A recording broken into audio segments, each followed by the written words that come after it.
प्रधानमंत्री ने कह दिया तो पूरा होगा, ये कहने वाले अमित शाह के भरोसे की वजह आखिर क्या है? आखिर 400 पार कितने दूर कितने पास, आंकड़ों के जरिए हम आपको बताते हैं।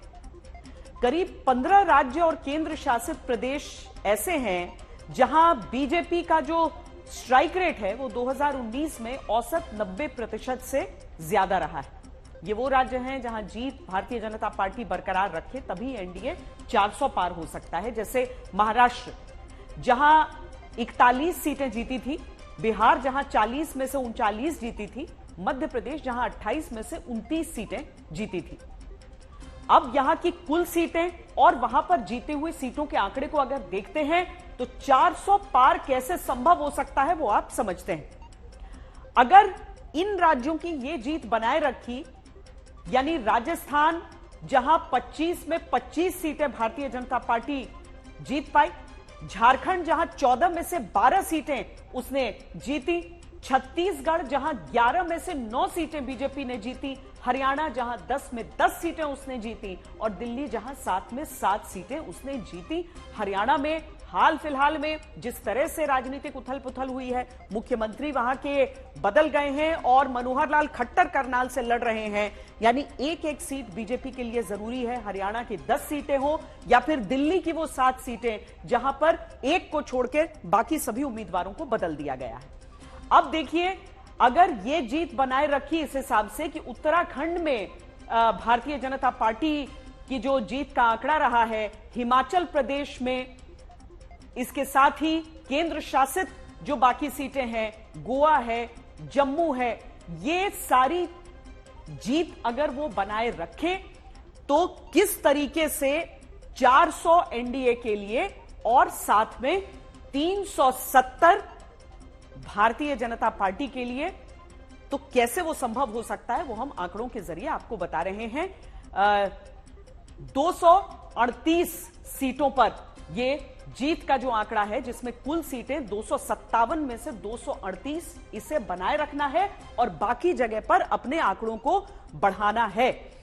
यानी हम उन राज्यों को अब देखते हैं जहां प्रदर्शन अच्छा तो रहा, लेकिन जहां पर इतनी सीटें हैं उनमें बढ़ोतरी अगर की जाती है तो बीजेपी जीत अपना 370 का आंकड़ा छू सकती है। पर यह बिल्कुल भी आसान नहीं होने वाला है। उत्तर प्रदेश जहां की 80 में से 64 सीटें बीजेपी के पास हैं, यानी हार 16 सीटों पर हुआ, क्या वहां पर भारतीय जनता पार्टी अपने आंकड़ों को बढ़ा सकती है?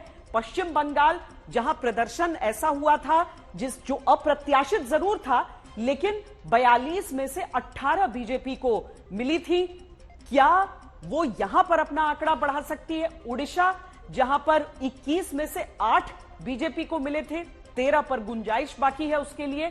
तेलंगाना जहां 17 में से 4 बीजेपी को मिले, असम जहां 14 में से 9 मिले, पूर्वोत्तर के बाकी राज्यों की सीटों के कुल 11 के आंकड़े को देखें तो उसमें से 6 एनडीए को मिले थे। एनडीए का 400 पार क्या संभव इस रूप में हो सकता है, जहां 185 इन सभी राज्यों का हमने आपको दिखाया, उसमें से 109 से जीत मिली थी। वहां पर जहां पर बड़ी चुनौती है, जहां पर अभी बहुत ज्यादा उसके लिए बीजेपी के लिए कोई सकारात्मक कोई दृश्य नहीं दिख रहा है, कोई तस्वीर वैसी नहीं दिख रही है, और ये दक्षिण भारत के राज्य हैं।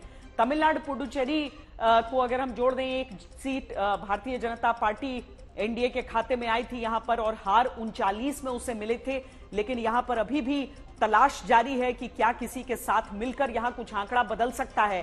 केरल जहां पर खाता नहीं खुल सका है, 20 सीटें हैं, मुख्य तौर पर कांग्रेस और लेफ्ट के बीच मुकाबला रह जाता है, या यूं कहें कि दो गठबंधनों के बीच वहां पर मुकाबला रह जाता है जिसमें एनडीए शामिल नहीं है।